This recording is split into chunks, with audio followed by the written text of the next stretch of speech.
everyone, welcome to my channel. My name's Alan. Today I'm going to be talking about The Secret History by Donna Tartt. This is an old book, 30 years old, but I did find someone else who hadn't read it yet, and we buddy read it together. That is Alex Black. Link to her channel below. I have to say that I DNF'd The Goldfinch.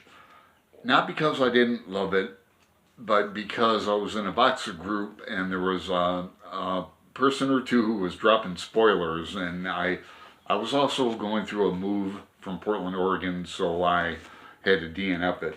But I'm going to get back to The Goldfinch because I thoroughly enjoyed this book. I finished it about a week ago and it's really stayed with me. The characters, the atmosphere, the college. You could call it a campus drama. Now, Donna Tartt graduated with Bret Easton Ellis, who she dedicated the book to, and they went to school at Bennington College in Vermont, and this is based in a college named Hampton in Vermont. So, and it was a private school. It's really atmospheric, and it's told in a year's time. So we have the seasons, the 4 seasons. There's a part in this book during the winter where Richard, one of the main characters, goes through a lot of struggles. He is basically left. He's an implant from California, not too much money. All the other characters are real rich. They really don't need to be in college. And they're studying Greek with a teacher named Julian, who's pretty famous. He's older, and it's almost like cult-like. The atmosphere is real hush-hush, and I don't really know where to start. There's a spoiler I'm gonna leave out, but as far as we know, it's a murder mystery from the prologue. It's told in 2 parts, what led up to the murder and then the aftermath of it. It's like an old episode of the TV show Columbo. Remember that drama, the cop drama with Peter Falk, where we know who the murderer is, we know how it happened. Now it's the audience's struggle to determine how Columbo's going to find out these facts. But in the prologue, it is stated plainly and clearly that there's a murder and who's murdered. But having said that, when I was reading the book, and I didn't go back to reread the prologue or anything because I liked the tension of it. I didn't know exactly who was going to be murdered. Exactly. I had a good idea who was going to be.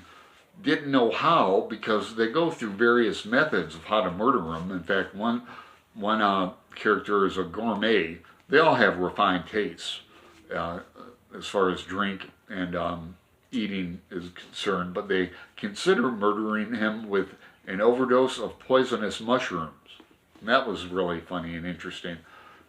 I really can't say enough about this novel. Even it's got me thinking about Greek tragedy. And there's sex in this novel too, but it's all off stage, like Greek tragedy. And when you think about it, the murder's off stage as well, in a way, because it's all told from Richard's point of view, like, I'm going to tell you a story. So he's telling the story. But you forget that during the narrative of the novel. Let's see. Yeah, the characters just stand out. There's a twin, boy and girl, Charles and Camilla. And Richard's got a crush on Camilla throughout this. She ends up with someone else. The tension for me really was created by, I didn't know if they were going to murder Richard as well. Because it's all about the trick is how Donna Tartt gets us to be on their side, even though they're murderers and they're quite evil. But it all stems from a Dionysian, a Bacchus, I don't know what you want to call it, sort of an orgy, drink and drug filled extravaganza. They were trying to go into this Dionysian event that's promoted the first murder, and then we have a blabbermouth who has to be dealt with. So that's how she gets you on their side. But Richard, being the outsider, I was really on edge about that, what they were going to do to him at any time. Although he wasn't very concerned about it. Now we have the cops get involved, and there's a lot of tension with that. And I think I might have already said too much as far as spoilers go. I hope not, because if there's anyone out there who hasn't read this book, I highly recommend it. So I'm going to close with that. I hope I whetted anyone's appetite, because I am a Donna Tartt fan, and I look forward to her next novel, indeed. So thanks a lot. Hope you're having a great day, and I'll talk to you later.